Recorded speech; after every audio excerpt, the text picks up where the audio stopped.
Garden Basics with Farmer Fred is brought to you by Smart Pots, the original lightweight, long-lasting fabric plant container. It's made in the USA. Visit smartpots.com/Fred for more information and a special discount. That's smartpots.com/Fred. Welcome to the Garden Basics with Farmer Fred podcast. If you're just a beginning gardener or you want good gardening information, well, you've come to the right spot. Today, we tackle a very vexing garden problem plaguing listeners throughout the country. How to get rid of ants that are in your raised beds and plant containers. We, of course, would be myself and America's favorite retired college horticultural professor, Debbie Flower, and she has her own home formula for ridding your household, as well as your containers and raised beds that are infested with ants. Plus, we have a conversation with Master Food Preserver and State Fair Food Judge Wendy Rose about two topics. Number one, how to save an early partial harvest for use later in your various recipes for cooking or canning because you're waiting for more to ripen before you decide to light up the stove. And we ask this very experienced county and state fair food preservation competition judge for tips on how you can have a winning entry for your jams, jellies, and other preserves in county and state fair competition. No bribery is involved. We're podcasting from Barking Dog Studios here in the beautiful Abutilon jungle in suburban Purgatory. It's the Garden Basics with Farmer Fred podcast, and we're brought to you today by Smart Pots and Dave Wilson Nursery. Let's go. We like to answer your garden emails here on the Garden Basics podcast. Debbie Flower is in the studio with us today, and we're tackling some of your questions that you sent in on SpeakPipe. Just go to speakpipe.com/gardenbasics, yell at your computer, and we will get your question. No phone charges will be incurred if you do that. Debbie, let's tackle Brenda's question about raised beds and ants. Okay. Hi, Farmer Fred and Debbie Flower. This is Brenda. I live in Elk Grove, California. I have two large raised beds. They're about 2 feet off the ground, 4 by 8 each. They are infested with ants. What have I done wrong, and how can I get rid of these things? Thanks a lot. Love your show. Bye. Brenda, you haven't done anything wrong. Ants are part of our yards. Yep. They were here first. Yep. You've done absolutely nothing wrong. Yeah. Ants just like raised beds. Yes. It's all that loose soil, I think. It's kind of dry there, yes. Yeah. And there's food to eat, too. Yes. And there might be plants with aphids on them that the ants can tend and collect the honeydew from those aphids. But it is a problem when you get too many in your raised bed. Yeah, and the fact that they are nature's little cowboys herding those aphids around to various parts of your plants, where those aphids then suck on your plant parts and excrete that euphemism honeydew, which the ants take back and feed to the queen. But I think ants can be fairly easily controlled with fairly moderate chemicals. I consider boric acid a fairly moderate chemical. Right. It's something that if your pet gets into it at the rates it's being used, anything is toxic at some point. Toxicity is all about rates. How strong is that chemical at that moment? But in the rates that it's used in ant baits, commercial or whether you make your own, it is so minimal that your pets can eat it. It can run into your fish pond and it won't hurt them. Birds can come by and eat it, whatever, and it will not harm them. So you can buy commercial ant baits. I have had this problem, not in my raised bed, and my raised bed is also 4 by 8 and about 2 feet high. They haven't been there, although my raised beds are in one of the wetter parts of my yard, so they probably couldn't get there. They couldn't swim. But I've had that problem in containers on my patio. And I go out to tend, it was my catmint that it happened to last, tend that plant, and it's just ants coming out all over the place, or watering it and ants coming out all over the place, climbing up on the plant. And I used, in that case, commercial ant bait. I put several in the top of it's probably a 12 to 15 inch diameter pot, and opened them up, left them there, went away, and came back a few days later, and all the ants were gone. Yeah, we should point out we're talking about ant bait, not ant traps, because the goal here is for them to take back that boric acid and feed everybody else back at the colony. They have to feed the queen Ants are like bees in that regard. They have a queen, and she does all the baby making, and she keeps, the ants will stick around as long as there's a queen there to serve. And if the queen dies, the ants just take off, and I don't know if they die or what they do, but the colony disperses. So you've got to feed that boric acid ant bait to the queen to kill the colony. There are many formulations of boric acid. In some formulations, it's referred to on the label as orthoboric acid. Mm-hmm.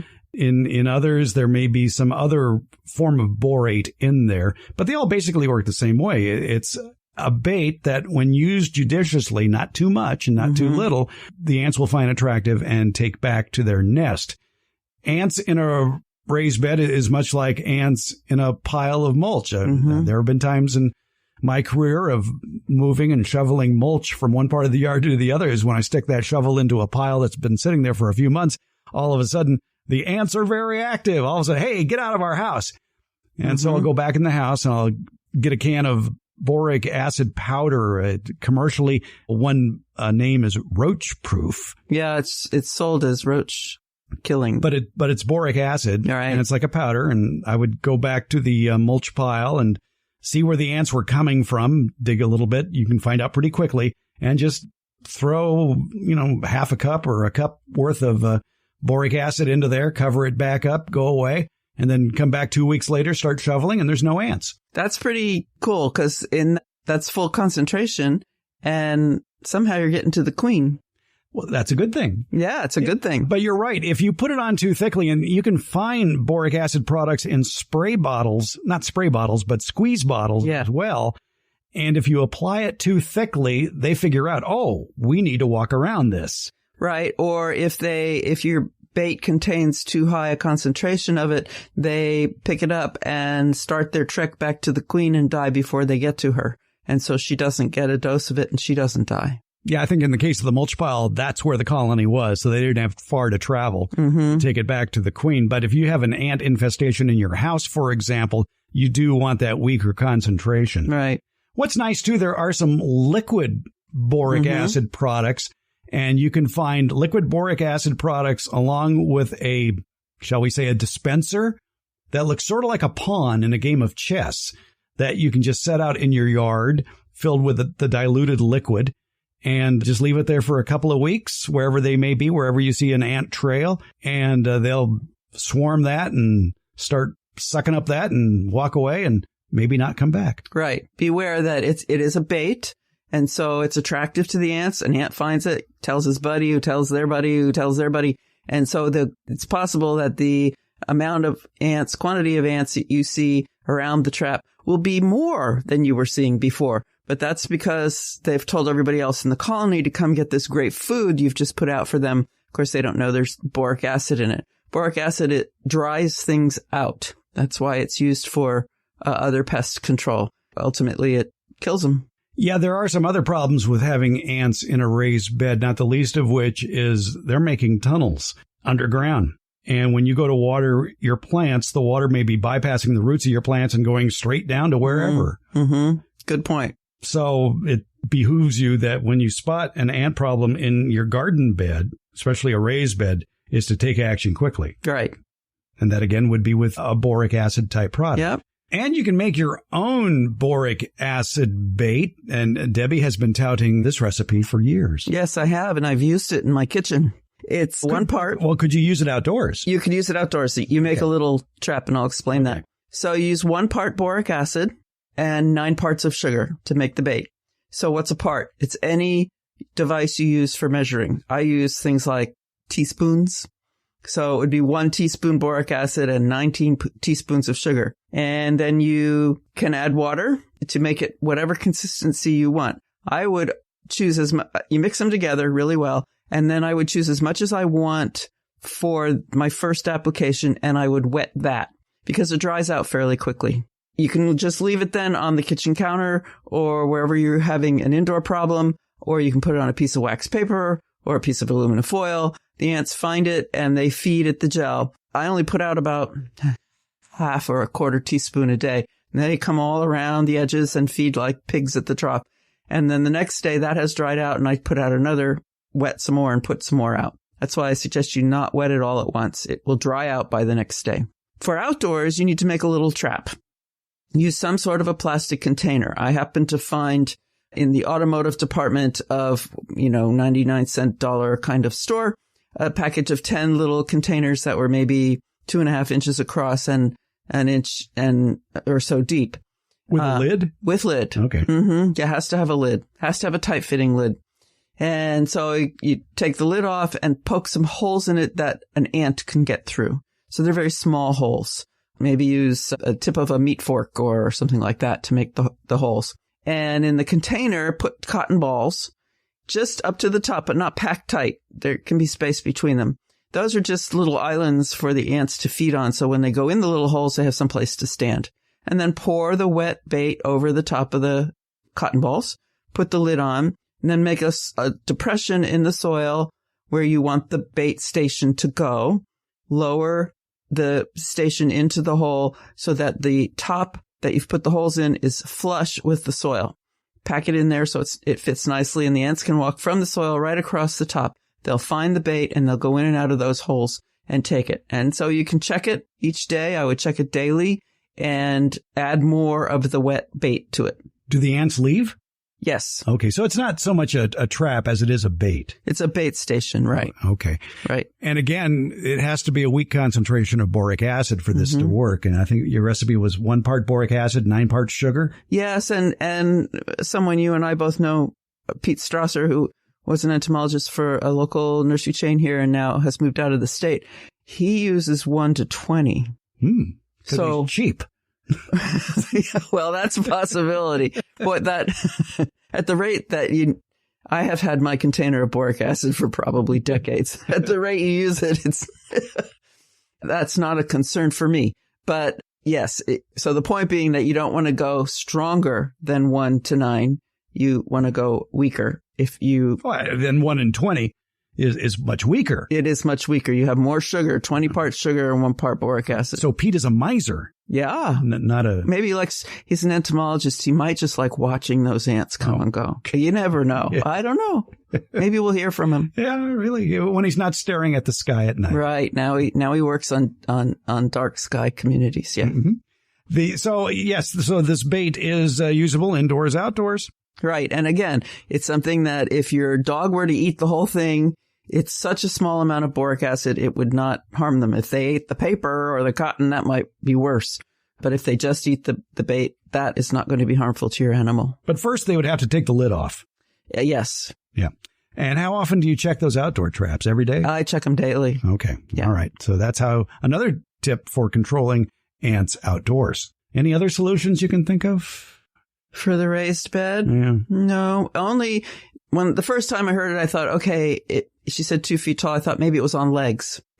And if it was on legs, then you can put some tanglefoot. If you see ants going up and down, let's say a tree trunk, tanglefoot is made as a trap. It's sticky stuff. And the ants walk up and down the trunk and they walk through it and they can't get to the other side because they're stuck. Couple of caveats about that. One is it will leave a permanent stain, shall we say. It looks like a wet spot on that tree trunk. Putting something on the trunk first, like cellophane or saran wrap, something like that. Right. Or even, I was thinking maybe even masking tape. If the bark is smooth, that will work. And then put the tanglefoot on the cellophane or the tape. If it's a rough bark, they'll just go right underneath it. And so then a trap at the ground where they are reaching the ground from that tree trunk would be useful. Yeah, and that's like that pond-shaped device I was telling you about that holds the liquid boric acid can come in and be very effective. I think the other downside to coating the outside of a tree trunk is you may have the Audubon Society picketing outside your house. Yeah, there is a chance that if it's at the right height, a bird could fly into it and get stuck. Yeah. So and I understand that, and I don't want to harm no bird. No, me neither. Yeah. I guess you could buy a herd of anteaters and try that, but that might be slow. Yeah.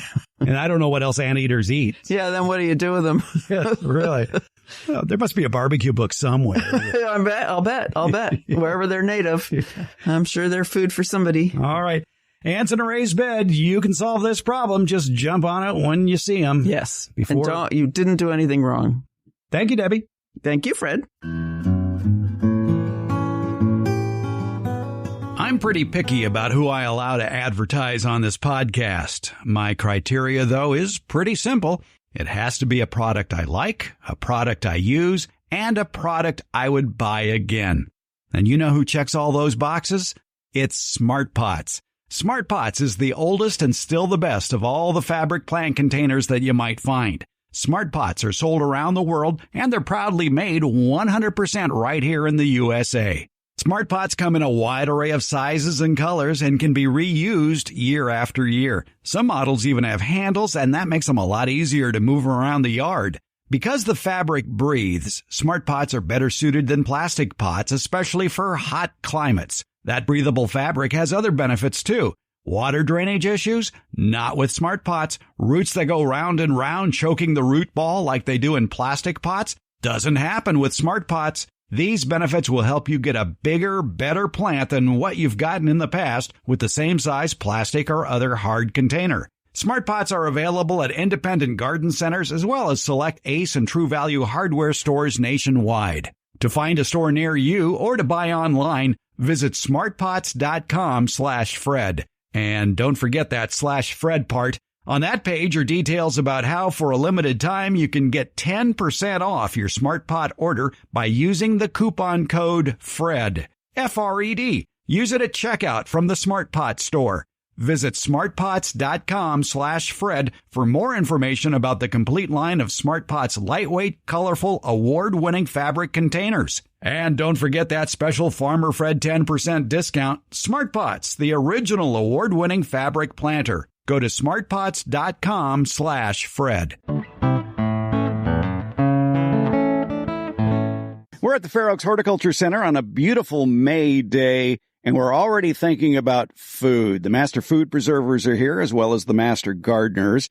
And one of these days soon, if not already, you might be looking at your garden thinking, oh man, what am I going to do with all these beets or tomatoes or zucchini when they come in? Or maybe you don't have enough right now. Can you keep those tomatoes or zucchini or whatever till you get enough to make whatever recipe you want? And maybe you're thinking about entering a county fair or a state fair in the near future.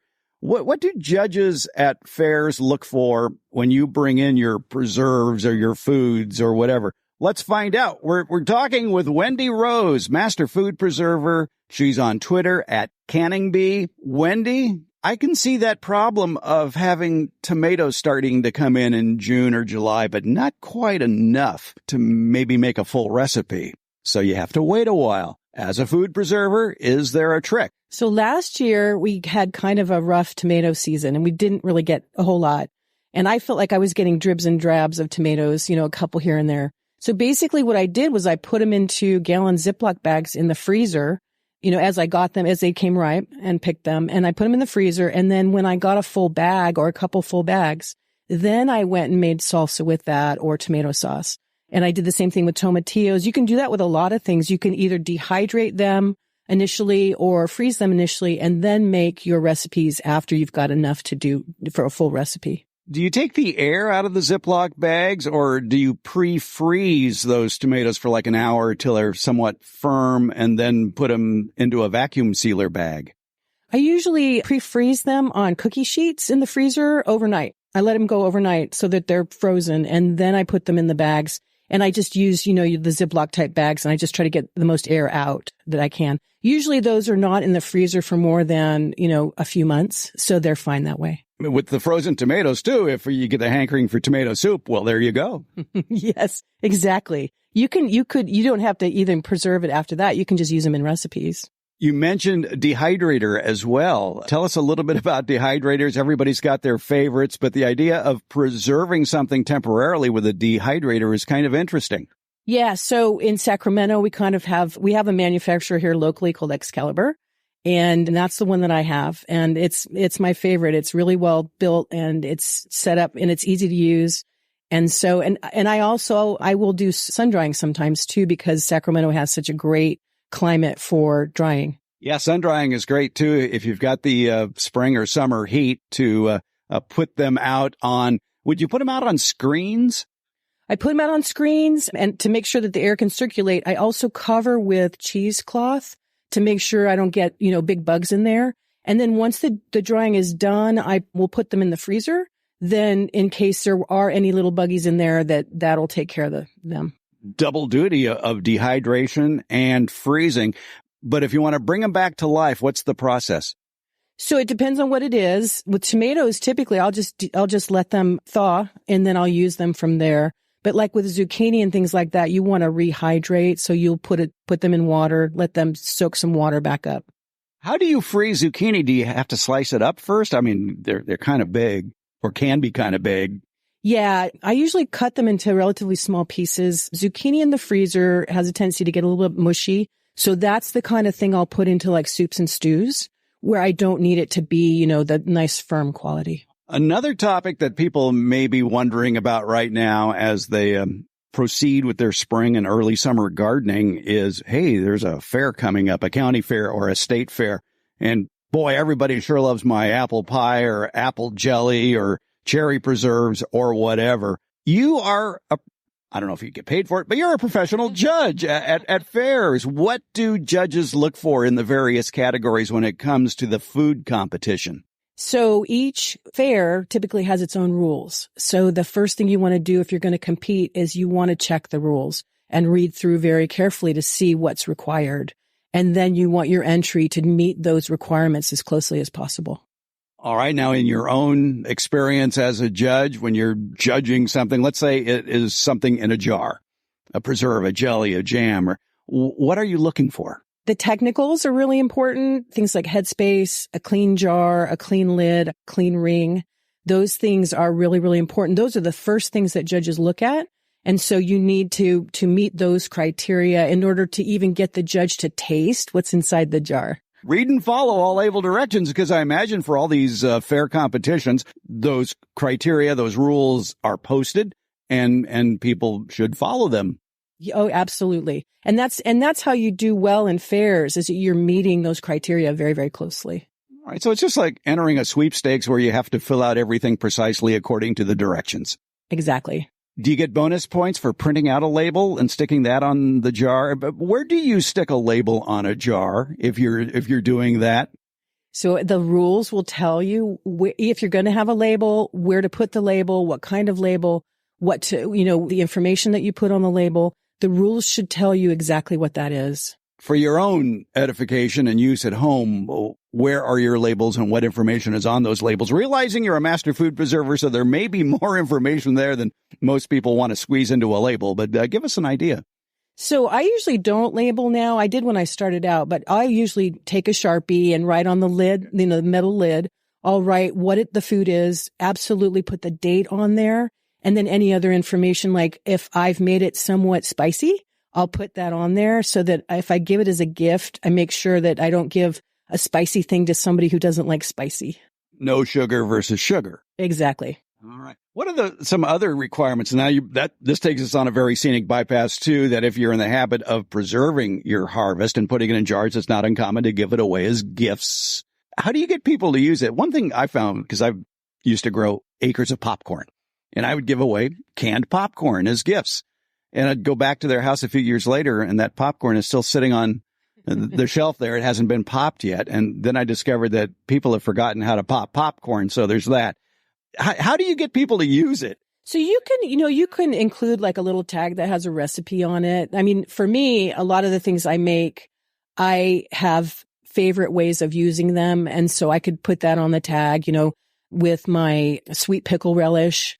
I put that in tuna. That's my favorite thing to use that for. And so just little recommendations like that of ways that you've used it before. And that your family and friends have also found very appealing. Yeah, right. Tell us more about entering fairs, either county fairs or state fairs. Should you concentrate on one specialty, or should you enter as many categories as there are? I think it's better to get good at a few things and enter those. One of the things that we see commonly is where there's a family recipe. This happens a lot with like spaghetti sauce or marinara. There's a family recipe that somebody's been making for years, And then, they want to can it. And then it gets into the fair, competition and being judged. And then the judges will look at the ingredients and say, these ingredients are not acidic enough together to be safely canned. So the key is to make sure you're using a recipe that is the chemistry is right. And the Master Food Preservers have recipes. Ball has recipes. National Center for Home Food Preservation has recipes. They've all been tested so that that when you make that the chemistry is going to be right. It's going to be, if it's a low acid, product, it's going to be low acid. But just creating a recipe and then canning it is a very tricky thing to do that most people don't have the expertise to do. And probably if you're doing tomatoes, and a lot of the recipes for canning tomatoes say, put in a tablespoon of lemon juice for the acidity. I discovered fairly recently that a Meyer lemon is not lemon juice. No. So the recipes that have been tested use bottled lemon juice that has a very specific acidity. So the recipes will all call for bottled lemon juice. That's a good point to make there. So for newbies who have never entered a fair competition, it could be a local fair. By the way, my Pluot Jam won first prize in 1995, I think, during Herald Day. But if you're a newbie and entering competition, what are some of the other advantages of entering? So I can talk about my own experience. When I started entering in fairs, I had a lot to learn.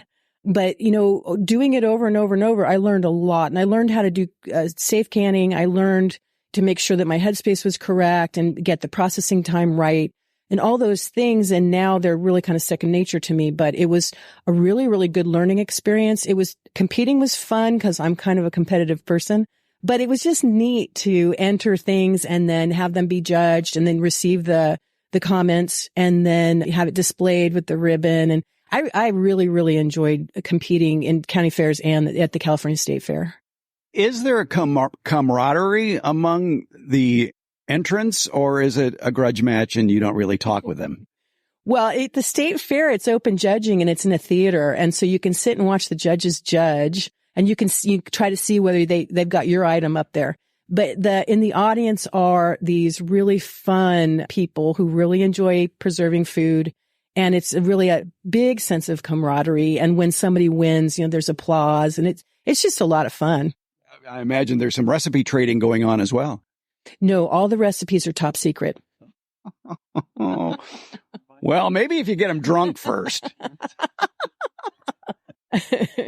Now, Wendy, you've been a University of California Master Food Preserver for 10 years now. Master Food Preserver groups are throughout the country, usually associated with a local university. What do Master Food Preservers do? In California, Master Food Preservers go through a training program, and then they are let loose on the public and go out and teach safe food preservation and really function as a resource for the community for questions or guidance and ideas. And across the country, different states have their own Master Food Preserver programs. It's all part of the extension system, and it just depends on the state. But California has over 20 different chapters of Master Food Preservers. And as you mentioned, their real purpose is volunteerism with education, of teaching the public the correct way to do that. You see Master Food Preservers and Master Gardeners usually sitting at a table at various fairs or home shows or gatherings like this at the Fair Oaks Horticulture Center. What are some of the more common questions you get as a Master Food Preserver? I think that the questions that we get most commonly are specific to our area because folks out here, they grow a lot of tomatoes.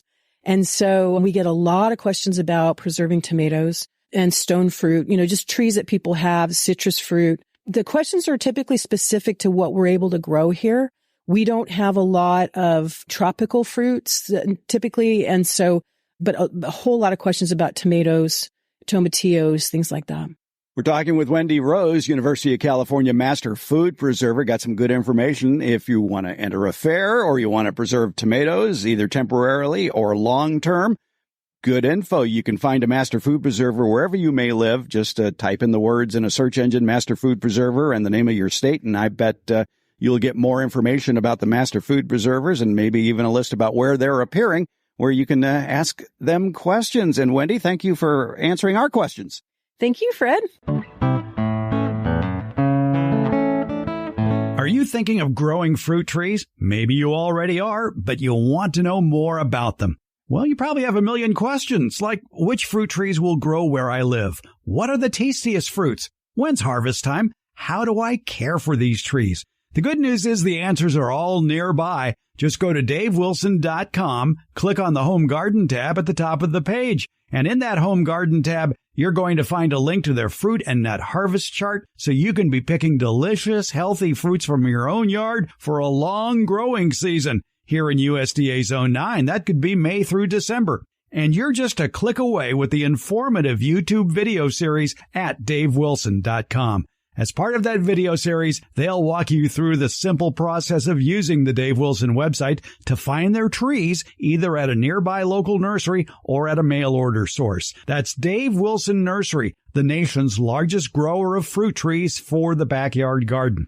They've got planting tips, taste test results, and information about their revolutionary backyard orchard culture techniques. That'll explain how you can have a cornucopia of different fruit trees in a small backyard. Your harvest to better health begins at davewilson.com.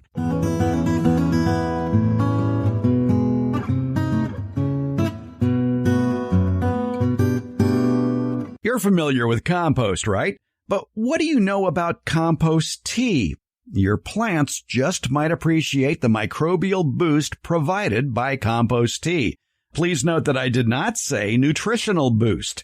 There's a lot of opinion and unverified personal experience associated with the compost tea knowledge base, but not that much about it has had a lot of peer-reviewed research, including its alleged nutritional value. There is one master gardener, though, who has pursued that topic, delving deep into the academic rabbit holes. He's Ralph Marini, a Piedmont, Virginia master gardener and researcher. We talked a while back with Ralph about what he found out about compost tea and research papers, including how to make it, how to use it, and what to expect from compost tea. If you fertilize your plants, this is a flashback episode worth listening to. It's called Compost Tea Explained, originally aired in episode 197. It's from May of 2022. Look up this informative episode on the Garden Basics with Farmer Fred podcast list from the podcast player of your choice, or click on the link in today's show notes, or go to our homepage, gardenbasics.net. Garden Basics with Farmer Fred comes out every Friday. It's brought to you by Smart Pots and Dave Wilson Nursery. Garden Basics, it's available wherever podcasts are handed out. For more information about the podcast, as well as an accurate transcript, visit our website, gardenbasics.net. And thank you so much for listening and your support.